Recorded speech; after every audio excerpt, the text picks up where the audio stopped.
make a presentation on the production and dissemination of weather forecasts. I will not go in the details of generating the forecast because it's too much. It is beyond the time is limited. But I will just give you an overview of how we do it. Before we go to that, we need to understand few of these: the weather, the climate change, climate variability, which is always mixed up by many people. When they're talking about the weather, they are referring to the climate. When they're talking about the climate, when they're seeing the climate, they're talking about the weather. So for today, make sure you don't mix these terminologies. When we talk about the weather, we are referring to what you see, what you feel by the skin. So by looking outside, you can describe the weather of this place. It is what? Sun. Excellent. So it is something that happened within a very short time. And normally it is in a minute or in a day. So you describe as a weather, but don't say, when somebody calls you, what is the climate of Esella? No, I'm not talking about climate. It is the weather. So that is how you can differentiate. But when we look at the climate, we are trying to look at the average of the weather condition. And this average, we must keep on collecting the data, and the data must be for a period of not less than 30 years. You get the average, then it will tell you the climate of the place. And this climate can be in just a way that how cold the place is or how warm the place is. That's how you can describe the climate. What is the climate of Kampala? So you can say Kampala climate is colder during this period. Kampala climate is warmer during this period. That is looking at long-term statistics. Climate change, that is deviation from the average. That's why we will talk of the climate change. Deviation from the average condition. If it is cold, as it becomes warmer, if it has become warmer, try to look at for how long has it been warming. If the warming has been consistent for many years, then you can say this is due to climate change. But don't say today, like this month of March this year, most part of the country will receive a lot of rainfall. Compared to last year, March, then don't say this one is due to climate change. No, it's not due to climate change. Because last year March and this year March, the rainfall performance were quite different. So in that, we can talk of variability. It varies from month to month, season to season. So that is a simple way by which we can distinguish between those terminologies. So we look at the scale of the weather. If you look at the scale, we start from the downer one, this color. When we talk of this color, it means the weather in minutes an hour, this color. So that's where we'll be describing the weather. And the weather which happens within minutes or hour, they are like the dust storm, thunderstorm, those kind of weather conditions. Then it can progress to day or week. When it goes to a day or 3 days, it is normally within short range weather forecasting. If it goes to a week, we refer that to a medium. Those are the scales of the weather. Beyond a week, going to a month, we call them short-term climate prediction. So when we are giving projection for 1 month, we are giving short-term climate prediction, but not weather forecast. When we are giving daily forecast, we don't give weather projection. We give weather forecast. That is how we define it. Weather forecast and climate prediction is different from also the climate projection. With the projection, it means we must go beyond 10 years. So that is where we will refer to the climate projection. So we have weather forecast, we have climate prediction, we have the climate projection. So for the weather forecast, it is within the shortest time possible. And this one is very much applicable to the airport, where meteorological services give those information to the aircraft. Because the aircraft needs a forecast of not less than 1 hour, 30 minutes, 1 hour maximum when it is coming to land, so that it can come and land successfully. So this short period forecast, the so-called nowcasting, is only applicable best at the airport. But when we come to daily forecast, that one is used for our daily activity, what we do tomorrow or next. Then when we come to the weekly, the monthly, good for farmers. Farmers need to know what is going to happen next week, what is going to happen next month. Then the short term is also a year. The year also farmers need. Projection, these are for policy makers. 50 years, what will the weather be? The climate be? So, elements of weather, we have talked about it. So many presenters have been going through. So, with all these, any small change of this condition will create some kind of a pattern. And in the forecasting aspect, simple definition of what weather forecasting is. You can take it by the scientific study of the atmosphere, looking at the processes of the weather and forecasting it. That is what the weather forecast is. And there are two types of weather forecast. Number one is deterministic forecast. Then the second one is probabilistic forecast. I know you might be asking why deterministic and why probabilistic. Deterministic applies to a forecast whereby the period of projection is not beyond 7 days. So deterministic is like this kind of when God was creating the world. You remember in the Bible, let there be, then there was. That is deterministic. But when we talk of the probabilistic, it means probability of occurrence of something. I can say there are 70% chances for rain to occur tomorrow. Meaning what? 30 might not rain. 70% chances of rain coming tomorrow. 30% chances is not.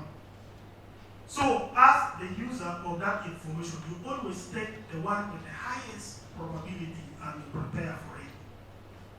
Okay?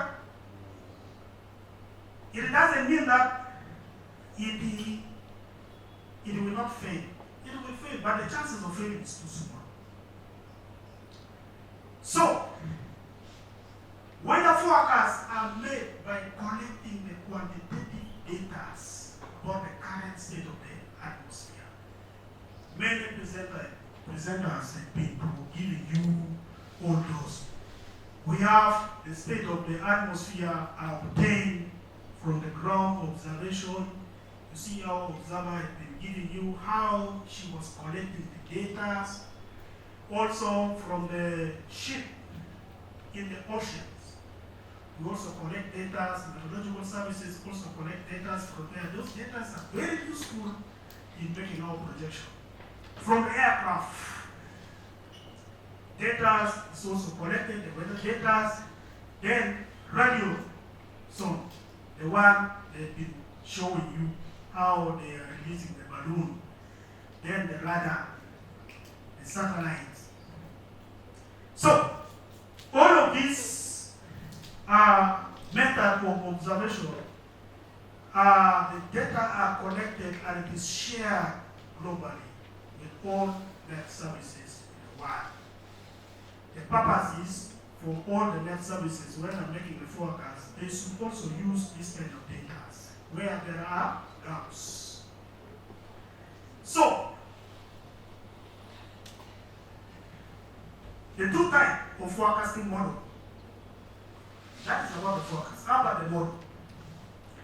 There are two types. One, the statistical model. Before I go to that, there was this question which had been coming. Why is it that physics and mathematics are the core of meteorology than geography? The only reason is the atmosphere is a fluid. And fluid moves. So the movement of a fluid, the mathematics derive the formulation of the movement of the fluid. While physics give the physical interpretation of that movement. That is the connection between the two. While meteorology is more of physics and mathematics. Mathematics derive the formulation of the movement of the atmospheric system. Then physics gives an explanation of that movement of the atmospheric system in a scientific way. So, if you look at the different models that most of the net services use, they are too much of the mathematics and the physics. It doesn't mean that geography is not good for this. Geography is very good.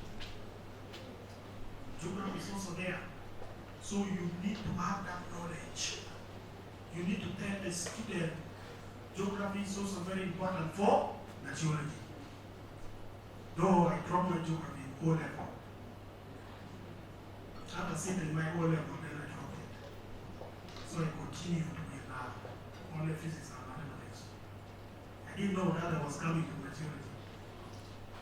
It was from nowhere, the phone was there. And I came to realize I was in the right place. So, two types of forecasting models. One of them is the statistical model. The statistical model employs use of linear regression. Many of us who went through mathematics of, I think second to O level, I don't know whether linear is there, O level. Not so. Those who are teaching O level. It is there. A level it is there. At universities, too much. At universities, the application of it. But when you are in the university and you are being taught this linear regression analysis, you will not see where you are going to apply this.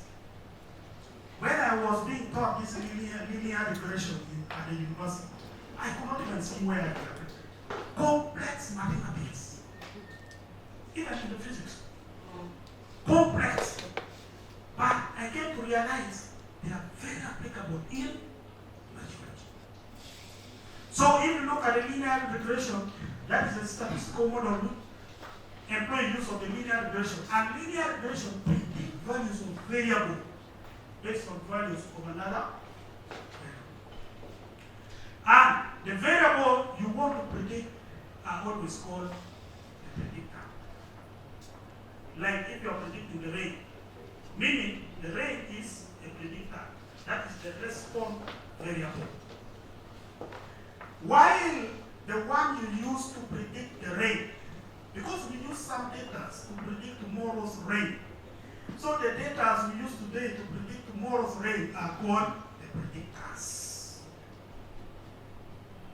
Or the explanatory variable. So in the statistical model, type of the linear regression, yes, that is it. about one simple linear regression. This is simple mathematics. Linear is simple. Y is equal to nx plus c. Very easy to solve that one. So, this simple linear regression is a statistical method that allows us to summarize and study the relationship between two continuous quantities. But this one is not much applied in meteorology because it takes only two quantities. So in meteorology, you see, you need many predictors. So like this one, it requires only one predictor. So the expression is like y is equal to alpha plus beta x, where x is an intercept and b is slope. It will be like a straight line like this. Where it is cutting the intercept, the y on the x-axis, that is given by alpha. Then, if it is landing like this, the slope of this will give you the beta. So that equation doesn't apply so much in meteorology. But when we come to linear regression, that is where it is so much applicable in meteorology. And that estimates the relationship between quantitative dependent variables and two or more independent variables. So there it connects so many data which are ingested in the model. Because variation of rainfall tomorrow does not depend on only one variable. It depends on so many variables. And that's the reason why you need to put in so many variables. And that's why I say that is the most applicable in methodological model. So in that expression, we have beta 0, beta 1, and so on, represent the parameters. And E is an error random variable that has zero mean. Always in the model there are errors. I will tell you how errors will be coming in. So we must factor coming up of the errors must be in the model. Dynamical. The dynamical model is a numerical model that solves the governing equation of fluid flow in the atmosphere. As I said, the atmosphere is in a fluid state, and the atmosphere moves. So the movement of the atmosphere, mathematics derive a formulation for that particular movement. Then physics will give an explanation why, what is happening because of this kind of movement. So they are based on same principle as other numerical weather prediction model, but they include special computational techniques.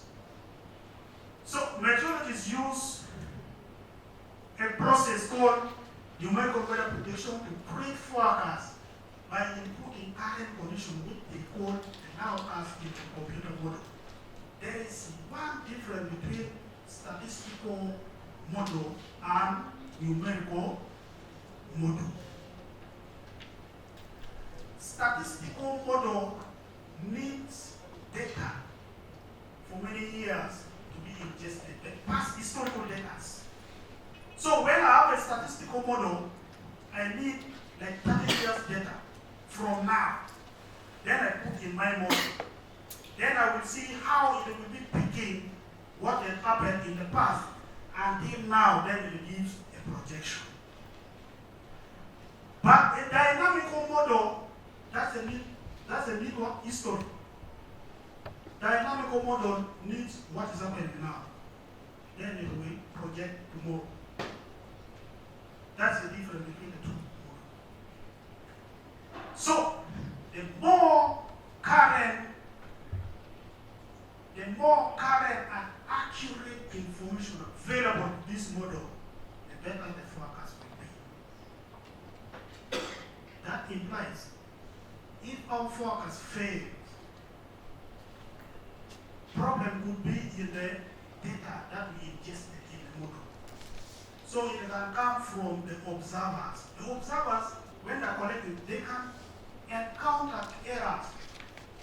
Somebody can fail to read from this instrument correctly can give an error of plus or minus, then that one will be translated in the forecast. Then somebody can interpret an observation differently. It will be, that error will be translated in the forecast. So the moment the particular data is accurately observed and it is ingested in the model, the more, the better the forecast will be. So this one will now tell us the school you have been promised they're going to give you the what? Benefits. You're going to collect those data. So if the passion you're going to put is going to give us wrong data, that wrong data will be translated in the forecast which will be generated. Have you seen? Because for us it might be very difficult now to see. It can be like 20 millimeters of rainfall in that particular day, then the observer will call it 30 millimeters. That one is now a very big error. So when you put it in the model will try to project, it will guide the errors. And in forecasting, errors grows with time. The longer you project, the more the errors will be growing. The shorter you project, the less the error. Implying, the shorter you project, the more accurate your forecast will be. The longer you project, the less accurate your forecast will be. I can say this. The shorter period of our forecast is at the airport for the aircraft.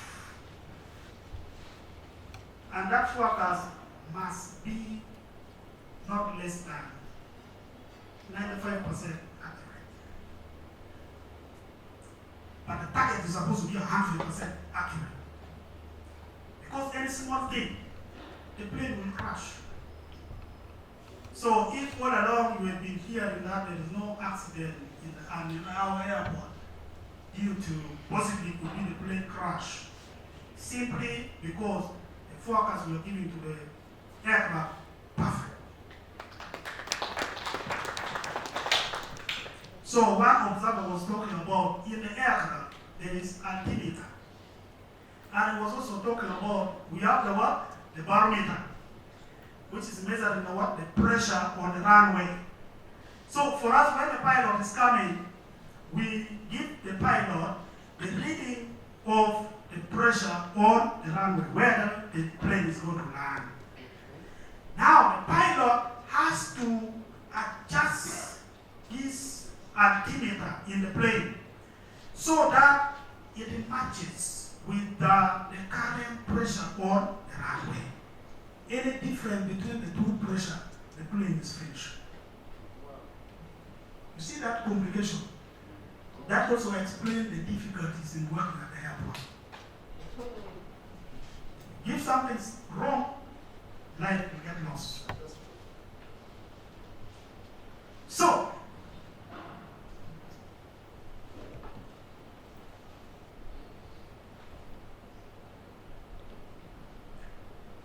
numerical weather prediction, it is just a method of weather forecasting that employs sets of equations which describe the flow of fluid, because the atmosphere is in a fluid form.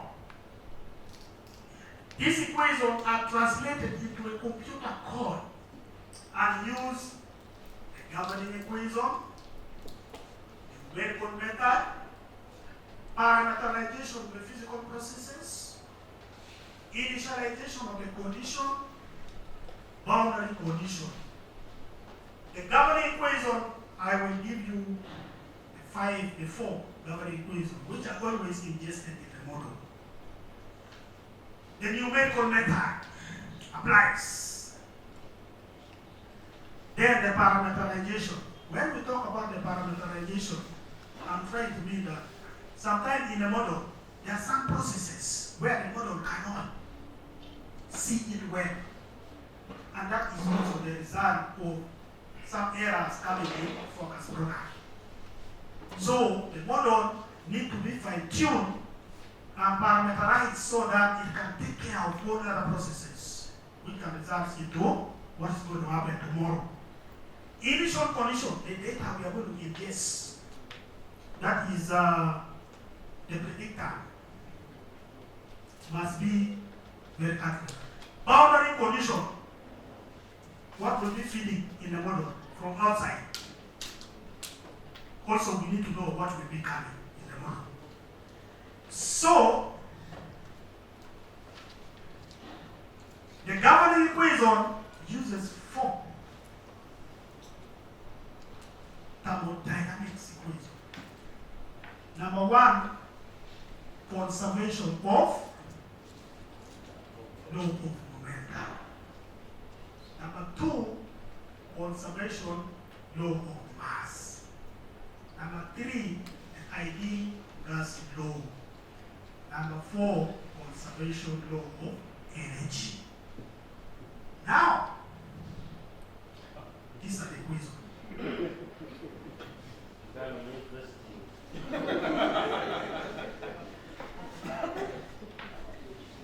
These are the equations.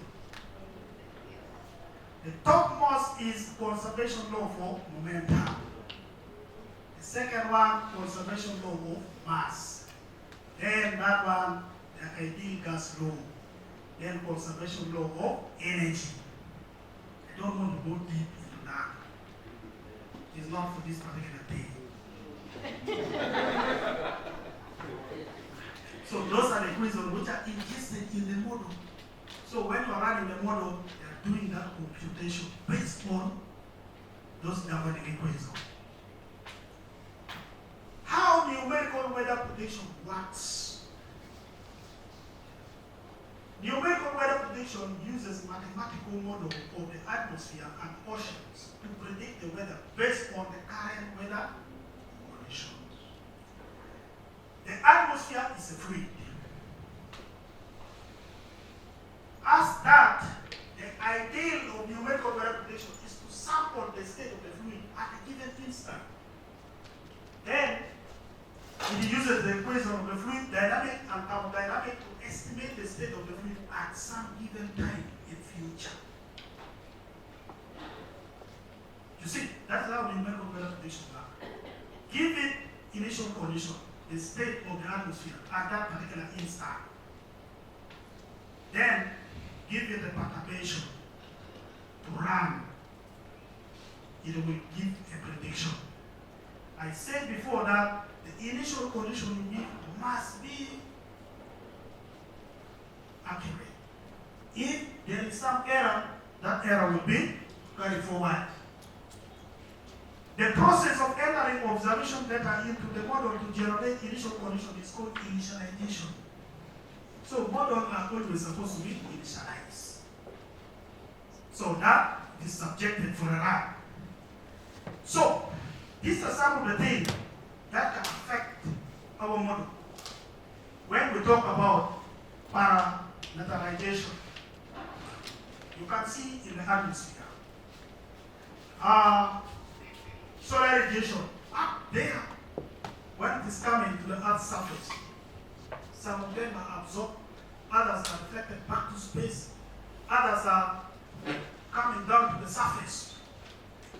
Then the scattering of aerosols and molecules in the atmosphere, all those will be affecting our model. Then the reflection, absorption of the cloud. You know the cloud contains a lot of what? It's like some water particles in it. So some of them can absorb, others reflect. Then the condensation, turbulence in the atmosphere. So whenever a model is being developed and it cannot take care of some of those processes, that is where inaccuracy of the output will always come. So those are the processes which always bring in a lot of errors in our models. And in that, of course, we cannot avoid it. They are there. You cannot finish all of them. And it is because of that we always narrow our focus into probabilistic instead of deterministic. So, I give an example like this. Our model has been initialized at this point. This is the initial condition. Now we are focusing this area. We know the target is this. And we are trying to hit this target by giving a perturbation to this when we initialize it. You can see because of some of these errors and the parameterization effect, we can end up reaching here. We will have missed the target slightly. But at least the error is not very big. Within this time range, the more we project,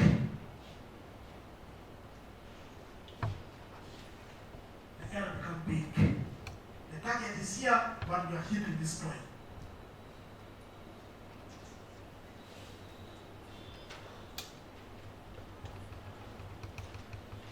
Now, what are some of the factors that affect our weather? One, distance from the sea, the continentality. This is now geography. We cannot be allowed to speak this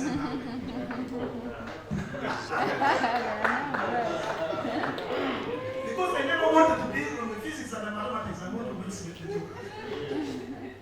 So we are now together. Factors affecting the weather, the continentality, the ocean current, direction of the prevailing wind, the relief, distance from the equator. The sun is over the equator how many times? Twice a year.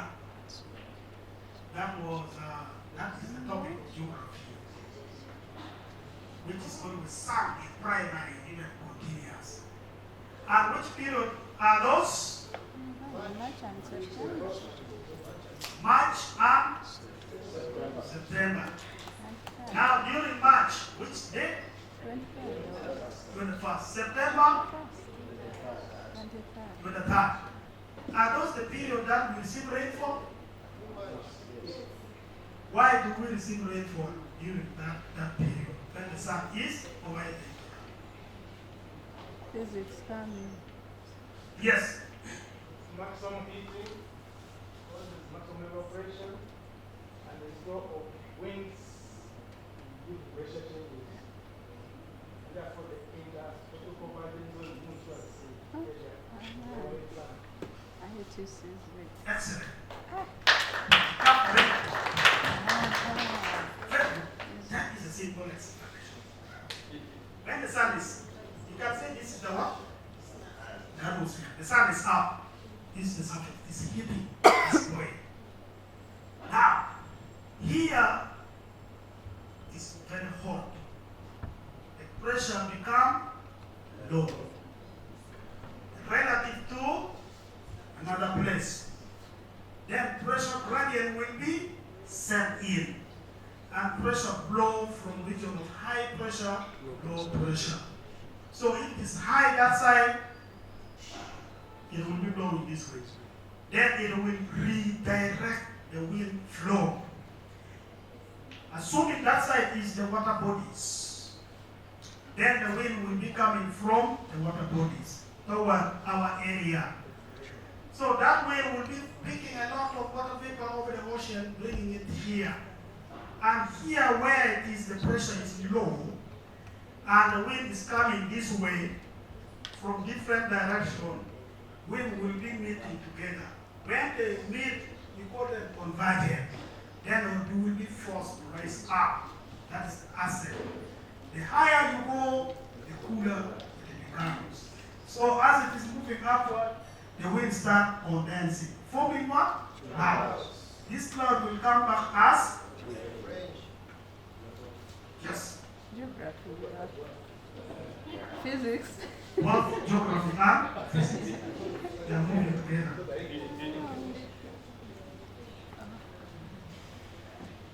Step in production of forecast.